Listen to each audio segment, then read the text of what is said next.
25 वर्षीय विवाहिता अवघ वर्षभरापूर्वी विवाह झाला होता।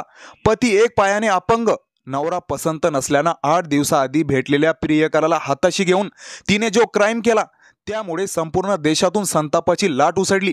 लग्नाआधीचा प्रियकर आणि लग्नानंतरचा प्रियकर दोघांसोबत कॉन्टॅक्ट चालू होता। पहिला प्रियकर तरुणीच्या पतीच्या नातेवाईकातील तरुण होता।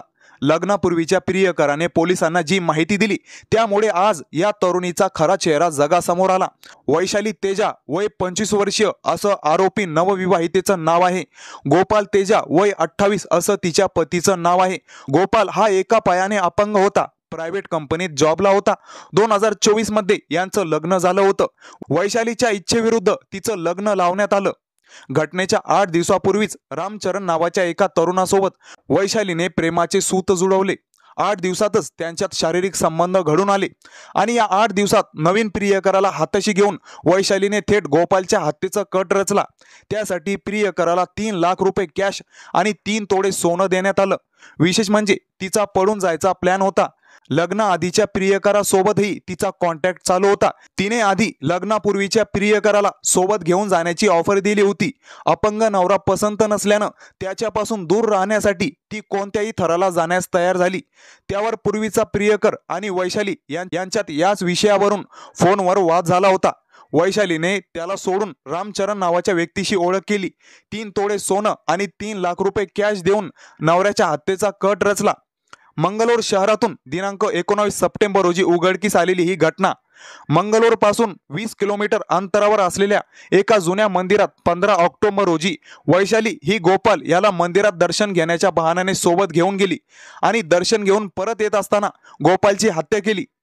सेल्फी घेण्यासाठी गुरुपुरा फाल्गुनी नावाच्या नदीच्या पुलावर थांबले। सेल्फी काढत असताना गोपालला नदीत ढकललं। मित्रांनो, या 25 वर्षीय तरुणीने प्रियकराला हाताशी घेऊन नवऱ्याची हत्या करण्यासाठी जी योजना आखली ती ऐकून अंगावर काटा आल्याशिवाय राहणार नाही। प्रियकर रामचरण हा कार चालक ड्रायव्हर होता। वैशाली व रामचरण यांनी हत्येच्या 2 दिवसापूर्वीच मंदिरात दर्शनाला जाण्यासाठी प्लॅन बनवला होता। प्रियकर हा घराशेजारी राहत असल्यानं वैशालीने पती गोपाल ह्याला रामचरण याची कार रेंटवर घेऊन मंदिरात दर्शनासाठी जाऊ असं सांगितलं। त्यावर गोपालने स्वतः जाऊन वैशालीचा प्रियकर रामचरण याची कार रेंटवर घेतली। 15 ऑक्टोबर रोजी वैशाली, गोपाल व ड्रायव्हर रामचरण हे तिघेही मंगलोर पासून 20 किलोमीटर अंतरावर असलेल्या मंदिरात गेले। त्या ठिकाणी दर्शन करून परत येताना गुरुपुरा फाल्गुनी नदीच्या पुलावर फोटो काढण्यासाठी गाडी थांबवली। त्याच ठिकाणी वैशाली व प्रियकर रामचरण यांनी गोपालला नदीत ढकललं आणि लोकांची मदत घेण्यासाठी रस्त्यावर जाणाऱ्या गाड्या थांबवल्या। आसपासचे काही शेतकरी सुद्धा धावत आले। गोपाल हा नदीच्या पाण्यात वाहून गेला। जमलेल्या लोकांनी पोलिसांना सूचित केलं। पोलीस घटनास्थळी पोहोचले।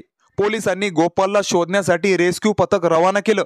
त्यावेळी अथक प्रयत्नानंतरही मृतदेह सापडला नाही। शोध मोहीम चालूच होती। ही हत्या असू शकते, पोलिसांना चुकून तरी असा संशय आला नव्हता। मृतदेह सापडण्याआधीच आरोपी वैशाली व रामचरण यांचा भांडाफोड झाला।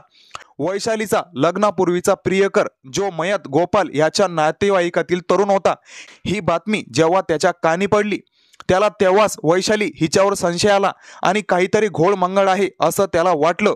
कारण वैशालीने आधी पूर्वीच्या प्रियकराला पळून जाण्यास सांगितले होते आणि असंही सांगितलं होतं की नवरा पसंत नाही, मी त्याच्यापासून विभक्त होण्यासाठी काही पण करेल। गोपालचा नातेवाईक असल्यानं त्याने ही बाब गोपालच्या परिवाराला बोलून दाखवली। त्यानंतर पोलिसांना अधिक तपासाची विनंती केली। पोलिसांनी तांत्रिक माहितीच्या आधारे कॉल डिटेल, व्हॉट्सअप चॅट व इतर माहितीद्वारे 17 ऑक्टोबर रोजी वैशाली व रामचरण यांना अटक केलं। त्यांची कठोर चौकशी करण्यात आली।